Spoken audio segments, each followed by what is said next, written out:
শিশু মালিহা ও আব্দুল্লাহ। মালিহার বয়স 6 বছর, আব্দুল্লাহর 4 বছর। টঙ্গীতে ভাড়া বাসায় ছিল 2 ভাই বোন।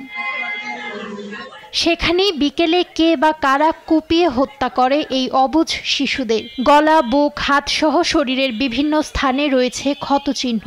ঘরের মেঝে ভেসে গেছে রক্তে। শুক্রবার সন্ধ্যা 6টার দিকে এই 2 শিশুর রক্তাক্ত মরদেহ উদ্ধার করে পুলিশ।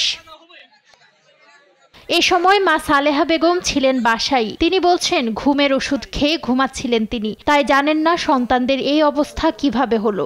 বাবা আব্দুল বাতেন বলছেন, স্ত্রীর প্রতি তার বিশ্বাস রয়েছে। তার স্ত্রী মানসিকভাবে অসুস্থ, তার চিকিৎসা চলছে। আমার ওয়াইফে আপনার এই মাথায় কিছু সমস্যা আছে, আবার ঘুমের ওষুধ খায়।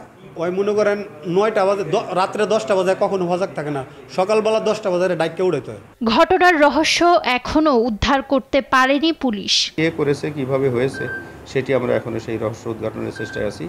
আমরা কিছু লোকজনকে, তার মা বাবা সহ অন্যান্য লোকজনকে জিজ্ঞাসাবাদের পর্যায়ে আছে, জিজ্ঞাসাবাদ করছি। এখনো আমরা রহস্য উদ্ঘাটন করতে পারিনি। এই ঘটনায় এলাকায় চাঞ্চল্য তৈরি হয়েছে।